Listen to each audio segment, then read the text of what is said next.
Alberta Premier Danielle Smith declares war on the feds and battens down the hatches as we head to the marching lines with the Sovereignty Act. Let's get into it.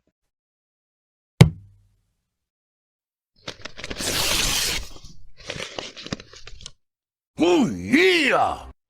What's going on, ladies and gentlemen? Welcome back to the Fringe. Now, Danielle Smith, what a leader! What a great time it is to be in Alberta, and despite the high costs of living, the record inflation, all the dastardly things Justin Trudeau has done to this country, I'm always warm inside knowing that I have somebody like Danielle Smith running this province, because while most politicians try to scam and skeeve their ways around people's wallets, Danielle Smith has mostly, for the most part, while I will admit has raised some concerns with myself since getting into office, for the most part, she's following through on her promises, which is very nice to see, given that most politicians, when you watch any form of election or any form of campaigning, they promise the world and then deliver a fraction of what they give out. And they often point fingers and blame and say, this is, it wasn't our fault. Other people opposed us. We couldn't get these things done. We're working hard.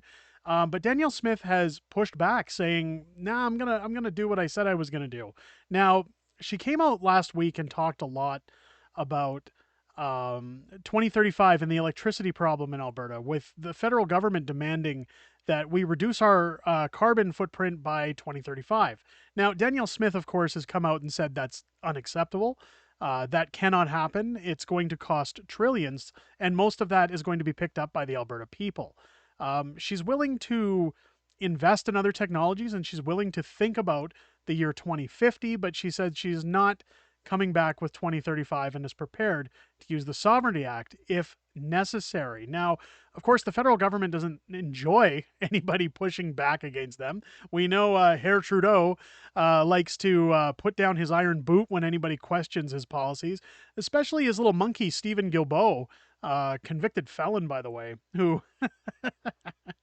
is known for his environmental radicalism, we'll say, but is now the Minister of the Environment for Canada. Now, I just wanted to point out that Stephen Guilbeault was in Beijing, of course, at the end of August, and he's always saying that Canada needs to reduce, mostly Alberta. Alberta's carbon monoxide footprint, or CO2 footprint, I should say, carbon dioxide footprint is too large. And we need to reduce by 2035. However, one thing that was raised in his trip to Beijing back in August was that he was asked by Gwyn Morgan of the Western Standard when they pointed out that if all gasoline and diesel powered vehicles were off Canadian roads for a year, mathematically that would equivalent to emission reduction in Canada that China would make up for in 56 hours. Now, that's showing Canada really doesn't have that large of a footprint when it comes to the world. Yet Stephen Guilbeault goes over to Beijing and, of course, doesn't lecture the Chinese about reducing their footprint. And in fact, Danielle Smith pointed out that she was concerned about it because the minister wants to force Alberta to 2035, but say it's okay for China to do it by 2050 without lecturing them. And why wouldn't they lecture them? Well, because they work for China. There's no way around it. There's no way to say it otherwise. But Danielle Smith, of course, has now caused a new fire on the federal turf where she's pointed out that Alberta is to have a referendum to vote on exiting Canada's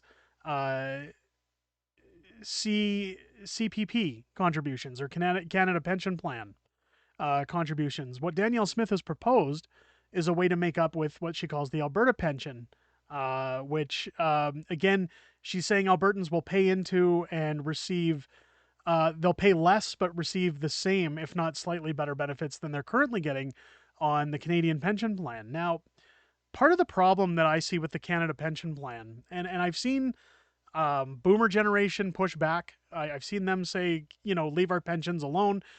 We've seen people saying, don't get involved in this.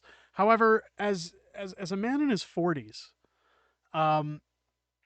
and somebody who's running for office, one thing I've always said about running in Calgary when it comes to income or property taxes, I should say, is that I've always had the saying that we're charging people on a scale of 1 to 10, we're charging people an 11 and we're giving them a 3. Now, when I look at my wife's pay stubs, as again, I'm self employed, so I don't contribute to that program. But when I look at her pay stubs and see just how much goes out, and then I hear from seniors just how much they get back, as well as the debacle that the Canadian government didn't really plan on people at the age of 65 living for very long because, again, if people pass on, they don't have to pay out those contributions any longer. So that's money for the government. Now, that people are living much longer in their lives, some into their 80s, some as far as their 90s, and having very fruitful lives. The Canadian government's starting to worry because a lot of that money has been spent during Justin Trudeau's 8 years of destruction. Now, the government is putting their hands up saying, well, we don't have that money to pay out anymore. So they're talking about raising, I believe they are raising the rates to, or the retirement age now to 75, or that they've thrown that idea around several times. But Danielle Smith, of course, saying what she wants to do is start charging people less and getting either the same or more down the line. And of course, if there's any form of government talking about, hey, we want to stop giving money to the feds to burn while people get what they're paying for, I personally don't have any problem with that. Now, until I see the full plan laid out, I'm just basically going off of what Smith is promising, and that's that you're going to pay less and get the same, if not more. Now, one thing that the Western Standard has come out and said as of today, and again, I can't find many documents supporting what Danielle has said, but the Western Standard shoving out here that the Smith government now announces plans to withdraw from federal income and corporate taxes. Alberta's entitled to half of all federal taxes paid since 1905. Once we have that, we'll set up our own tax system with lower rates, Danielle Smith says. So, again, I've looked all over at the time of filming this video. There really isn't anything available to back this up or show what her plan is exactly. But I have to say, a lot of people have been moving to Alberta recently, especially since Danielle Smith's win in her last election. A lot of people that were on the fence about moving out west or moving east if they're on the BC coast are now starting to really consider moving to Alberta. Now, if this was the case, and Danielle Smith were to exit from federal and corporate taxes, this could mean big things not only for people but for businesses. Businesses could afford to come and operate within Alberta on less tax scale. They could hire more employees if they were paying less taxes. People, of course, could afford to live better if they're paying less taxes. A lot of people bring up the word Wexit and the term, but honestly, I don't see anything wrong with this. If you look at your tax brackets right now, and again, I go off of what I see on my wife's check, it's roughly 30 to 35% of your wages that are paid into income tax, federal tax, and Canada Pension Plan and EI. Now, once you're done paying that tax, you're still paying more tax. So people who say, well, I'm only taxed about 30%, no, you're not.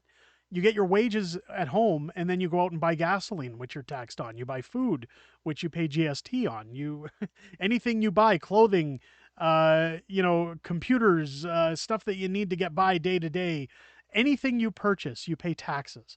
So you're paying tax after being taxed. And the problem there is that when you start to add up everything in your day-to-day life, even if you get a coffee on your way to work, about 50 to 60%, I'd say, of your wages goes to taxes. Now, if what Danielle Smith is proposing here is a better life for Albertans, boy, I got a feeling that this province is going to get very busy with people moving out this way very quickly if, in fact, she's able to push back on the federal government and exit out of federal and corporate income taxes. Now, I don't know how you guys feel. I want to hear from you guys down in the comment. These two radical pushes, I don't want to say radical as a bad thing, but very aggressive pushes against the federal government. We know that Trudeau and his Liberals aren't going to be happy with this statement. Clearly, Danielle Smith is stating that she's ready to go to war. And as an Albertan, I back this war 120%. I think that this is a fantastic move for Alberta if we can get away from the corrupt federal government, which I'll remind everybody, we pay into I guess you could say royalty taxes on our fuel or on oil, subsidy costs to Quebec, to Ontario, all these other provinces, these have-not provinces. and we get slammed for it. I have no problem with sharing. I have no problem with um, being prosperous as a country. But at the time when you're told you're not allowed to get your products to market, you're not allowed to earn a living, you're you know going to be guilted into following our plans, but you're still going to give us transfer payments. You're still going to give us money while your people suffer. I don't agree with that. It's either all or nothing. And I think what Danielle Smith is doing is a breath of fresh air. But let me know what you guys think. Do you agree with an Alberta pension plan? Do you think that it's a good thing Danielle's essentially going to war with the government and showing that we're done when it comes to their greed and their reach of taxation? Let me know down below what you guys think if it's your first time here. I hope this video has earned your subscription.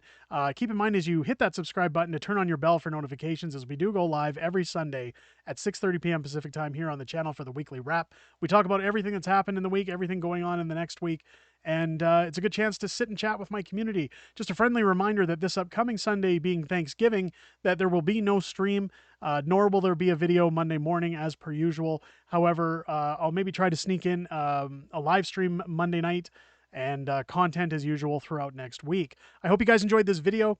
I'll catch you on the next one.